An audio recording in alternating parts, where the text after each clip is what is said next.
All right. Hello, fight fans. Welcome to MMA Uncensored Live. I'm Chris, your host of MMA Uncensored, and we're here live today from Brinks TV and Killcliff TV studios. Our co-host today is none other than Anthony Rumble Johnson. Welcome to the show, Rumble. What's going on, man? How are you? Very good. How are you today? Good. I'm good. You look good. You look lean, mean, strong, happy. I mean, I'm trying, just got to get back in the gym like I need to and just keep pushing, That's it. I see you're back at Sanford MMA training. Yeah, I am.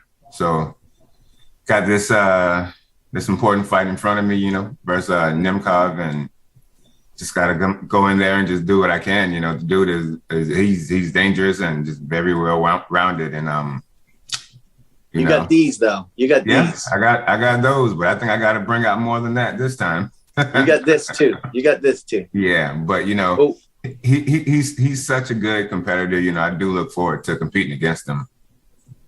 Absolutely. We look forward to seeing you back in the cage again. Bellator, but is it Bellator 263 or 264? I think it is. What month is your next fight, Anthony? September, but I don't have a specific date yet. They haven't told me, so you know how that can go. Yeah. Is that going to be in Connecticut or different? That's what I'm saying. I have no idea. I just know September. Well, we look forward to seeing you back in the cage. The first thing we're going to talk about today is some fight news, some current events, a few things that has happened in the last, few days or weeks. I guess the first thing we should talk about is the UFC 264 fight card last weekend. You had Conor McGregor versus Dustin Poirier. You had your training partner, he's at Sanford MMA, Gilbert Eldorino. He beat Wonder Boy, and then we had Sugar Shane O'Malley versus Chris Montino. Pretty good fight card. What'd you think? Sugar Shane's fight, I wasn't surprised. He's a guy. He's on a roll right now. But his competitor was, Chris very Montino. tough. Yeah. He can take some damage and keep coming forward. So props to him, because a lot of guys wouldn't have been able to do that.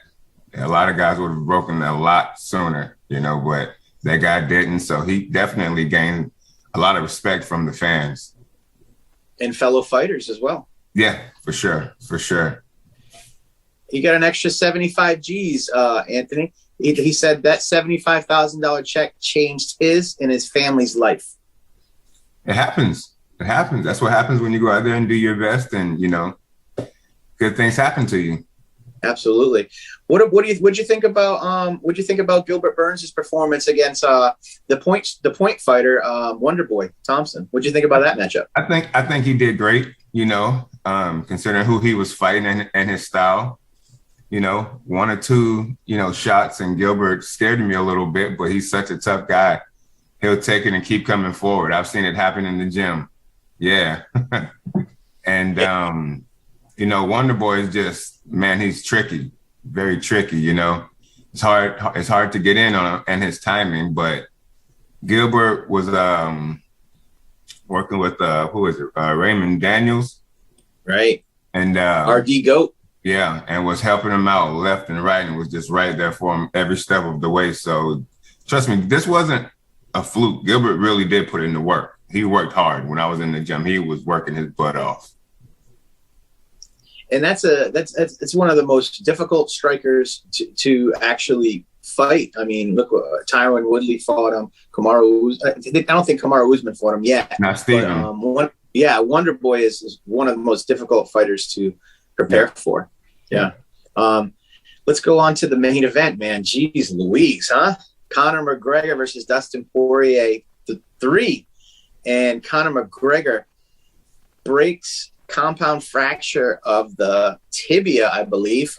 Snapped it, stepped on it. Wow. What was your reaction? I didn't know what happened first. Like everybody else, nobody else knew what happened at first, I thought he got clipped just like everybody else thought. And but when I saw what actually happened, it was a shock. Nobody expected that. I didn't expect that. Hell, he didn't expect it. It was it's just one of them things you don't wish. Yeah. Just looking at it, it's just bad. It's bad. And just imagine how much pain he was in. I can't imagine. Yeah. And we just saw this, Rumble, 6 weeks ago, with Chris Weidman. And we saw it a few years ago with Anderson Silva. We're seeing more of these stress fractures turning into major problems. What do you think about McGregor's career going forward? Do you think mixed martial arts would be the way to go, boxing, or do you think it's just going to be hard going forward? What's your thoughts, Rumble? I think Conor can go either route that he wants to. He's still a big, he's still one of the top athletes and top, figures of the sport. You can't deny that man that, he's brought a lot of attention to the sport, so just because he's lost a couple of fights does not mean he's like not worthy of fighting, not an exciting fighter.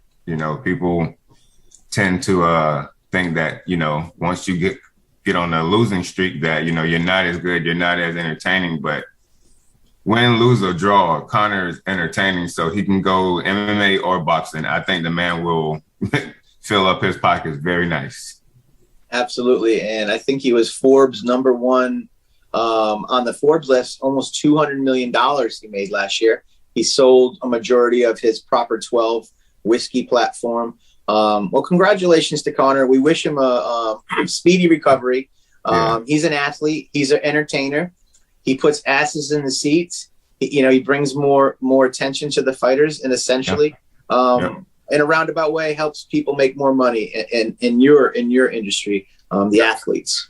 Let's talk about this. Tomorrow we have a Bellator card. Let me pull it up real quick. The headline is Velasquez versus Keholtz, and it's for the flyweight title. And the second fight is Matt Mitrione heavyweight fight versus Fortune. I'm not sure his name, but I wanted to talk about Bellator real quick.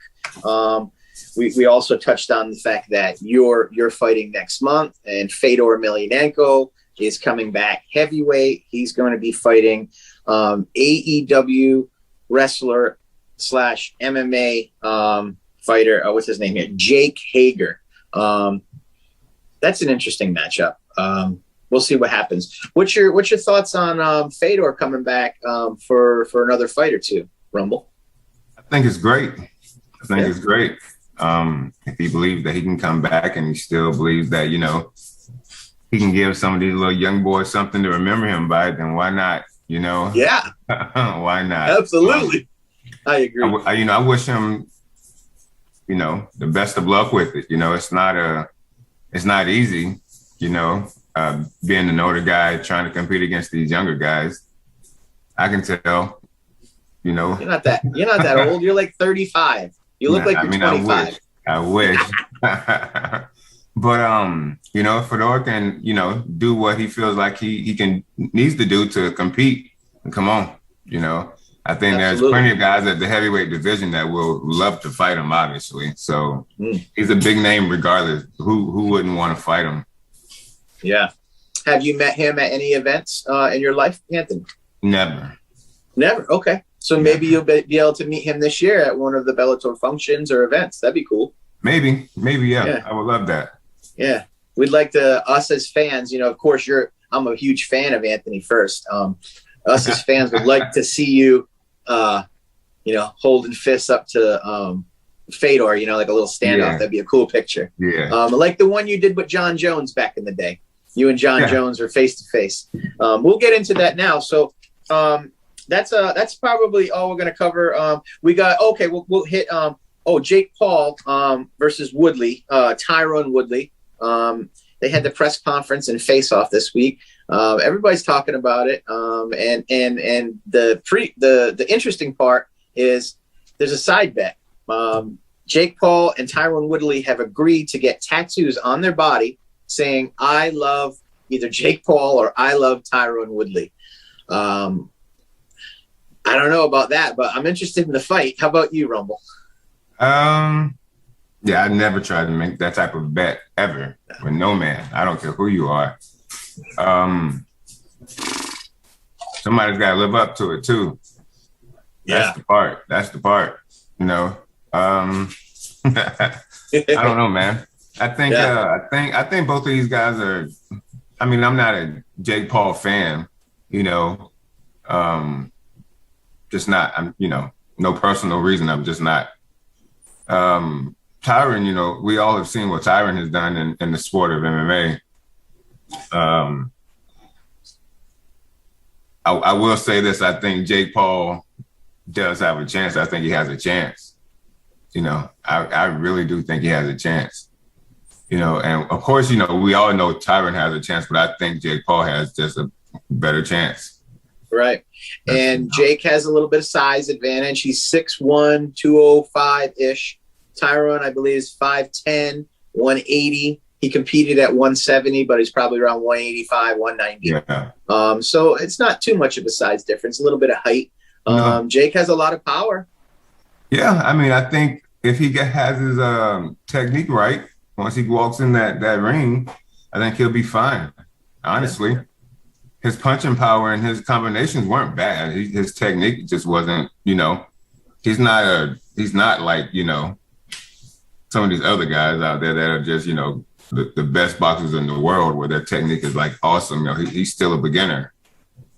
But at the end of the day, the dude doesn't look bad. You got to give him his credit on that.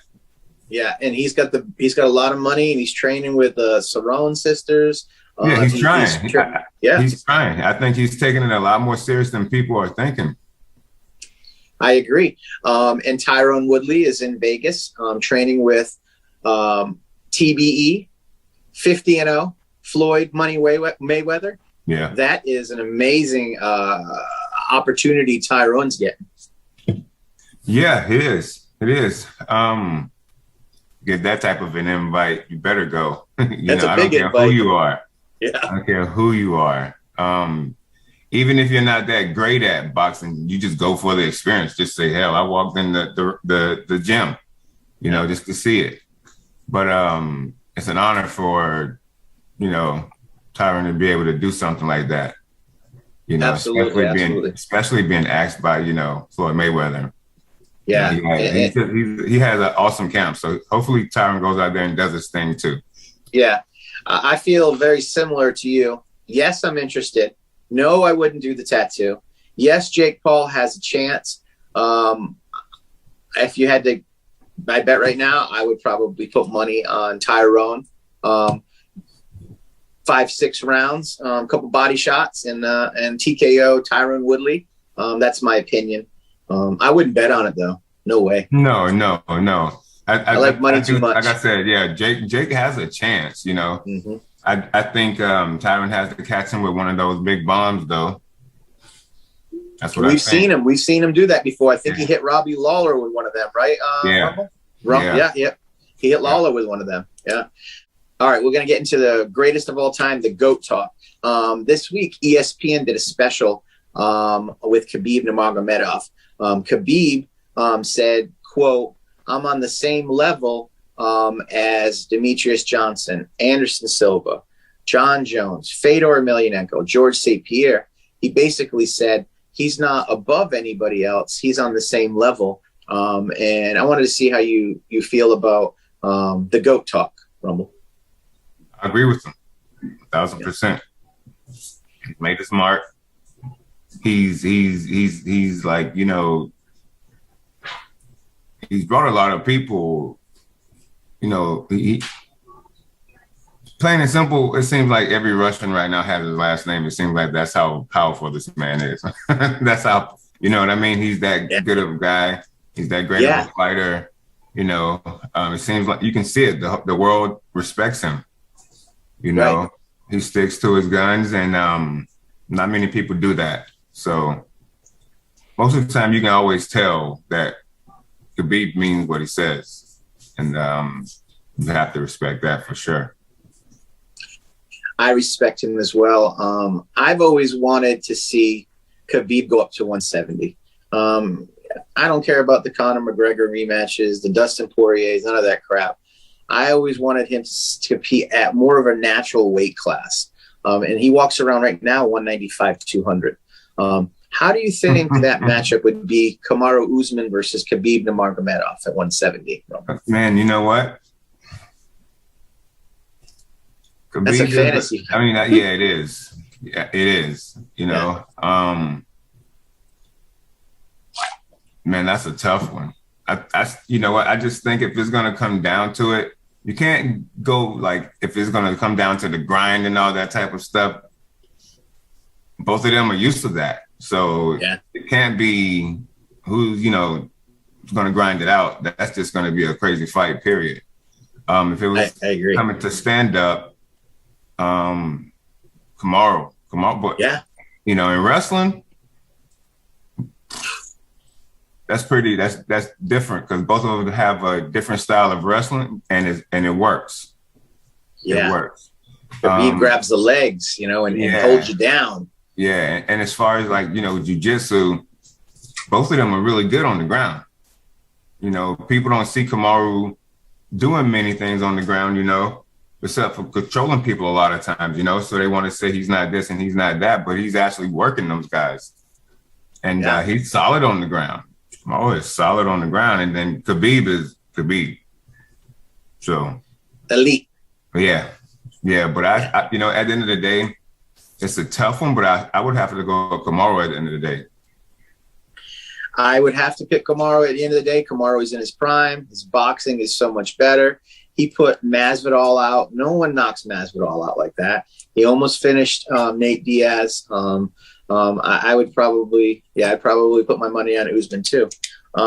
He's smart. He's a smart fighter. Yeah. As far as the GOAT talk, when people talk about the GOAT, two things just pop into my mind. One, John Jones. He's never been beaten. He's got one loss, and that was only because of a 12-6 or 6-12 elbow to Matt Hamill, who had hearing issues. And he was just about done before that happened anyway. So if people say who's the GOAT, I would put John Jones, George St. Pierre, Anderson Silva, Khabib, Fedor, and then there's a bunch more. But there's my little list, guys. We don't have to get your list, Rumble. I just wanted to share that. But if you feel like adding to it, I know you are and always have been very good friends with John Bones Jones. Yeah. Man, that list is tough. Tough. If you go by pure skill and talent, I still have to give it to John. Still have to give it to John and GSP. Yeah. That's just 1 and 2 to me, though, and that's it can go either way with that one. I agree. And then of course Anderson and Anderson and Khabib. Yeah. And you got Demetrius Johnson at 125. Demetrius is right there too. All of those names right there can be flipped around either way you want. Because all of those guys are great. They've done amazing things in the sport. They've done things that we haven't seen, still haven't seen. Because and nobody can compare to what we've seen so far when it comes to them. So the list goes on and on. Yeah, absolutely. I actually, this week I interviewed Coach Greg Jackson, Coach Mike Winklejohn. They're John Jones's coach, head coaches. I also interviewed Coach Eric Nixick. He is Francis Ngannou's head coach. So before we switch lanes here and talk about another subject, how do you feel about the John Jones versus Francis Ngannou heavyweight fight? How do you feel about that, and who has the advantage? Size-wise, it'll be Francis for sure. He's a monster. Huge, man. He's something fierce. But have you met him, Anthony?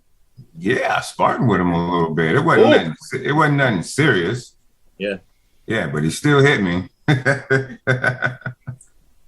And Yeah, I mean, I can see how he knocks people out.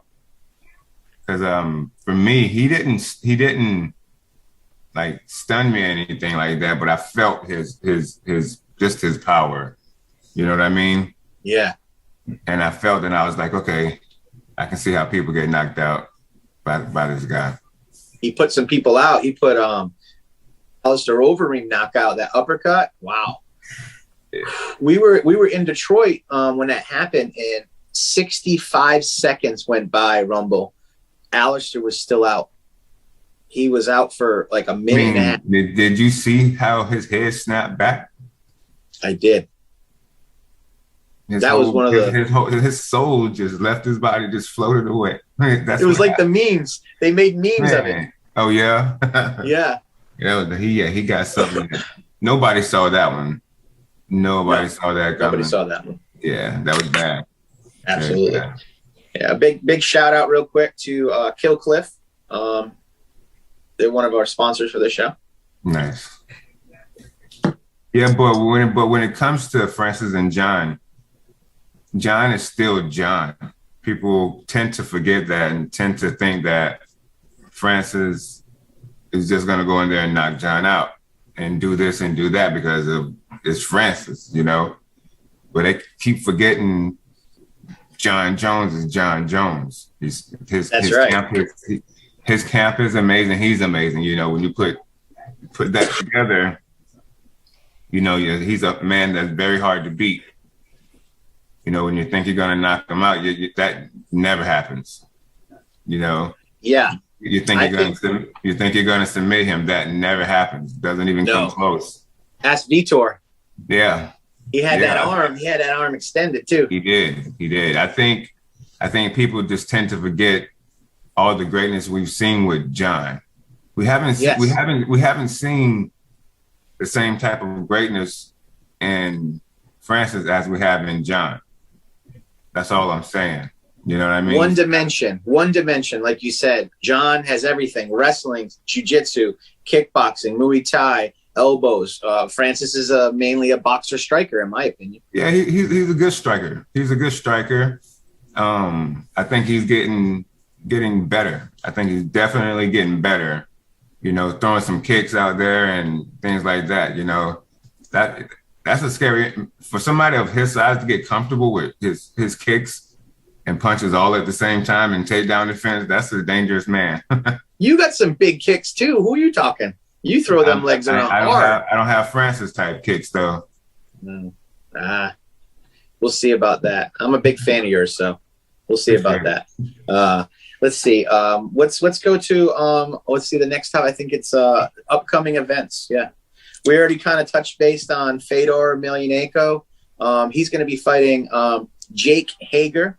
That's going to I think that's going to be in October. We already touched on that a little bit. Upcoming events, you got the Bellator event tomorrow night, the women's flyweight fights. There's a UFC event this weekend, Islam Makhachev versus, I'm not sure who he's fighting. That's Khabib's protege. Yeah. So I guess we can go into wrap up real quick and talk about a few things, and we could talk about your new show. Yeah, we're doing Rumble Time. Rumble Time Media, stuff like that. You know, we're trying to come up with a nice show, give something back to the fans, have some fun with it, and just give us some time to interact with each other. Yeah, we're really excited. We're going to call it Rumble Time with Anthony Johnson. It's going to be on our TV network, MMA Uncensored. It's going to be on Kill Cliff TV. It's going to be on Brinks TV. It's going to be on Anthony Johnson's social media, YouTube, Instagram, Facebook. And basically the premise for the show is Anthony Rumble Johnson is going to have other stars, other sports stars, NFL, NBA, boxing, whoever he chooses. They're going to talk to each other, chat for a little bit, and they're going to share it with us here every week on Brinks TV, Kill Cliff TV. We're super excited. His first show will be either next week or the week after. Very excited. And you decided on your first guest. Oh, yeah. Sorry. Who's going to be the first guest? Should I tell you right now? You don't have to, but you can give us a little hint. Former champion. UFC champion. Yeah. Okay. Sounds good. Well, we got them thinking, guys. That's it for us today on MMA Uncensored Live. Is there anything you like to add? Any sponsors you'd like to plug? Talk about your products, your companies, your cannabis, your Rumble Time Frenchies. Yeah, Rumble Time Frenchies, you know. I haven't been breeding any Frenchies, but I do have a litter on the way. This is just one of my random breedings that I had coming along. An Action Coffee that I'm a part of. We get our coffee from Antigua, Guatemala. Rumble Time Media, who else? Sanford, everybody, man. Just everybody. Modern Rose. List goes on and on. That's awesome. Well, thank you for joining us. Thank you for being my co-host on my very first TV show. I do podcasts all the time. I interview people every day, but this is extra special to have you as my first guest, and then to have you with your own show and me to be a part of your team and you to be a part of Team MMA Uncensored. Thank you all, fight fans. We'll see you next week. See you at the fights.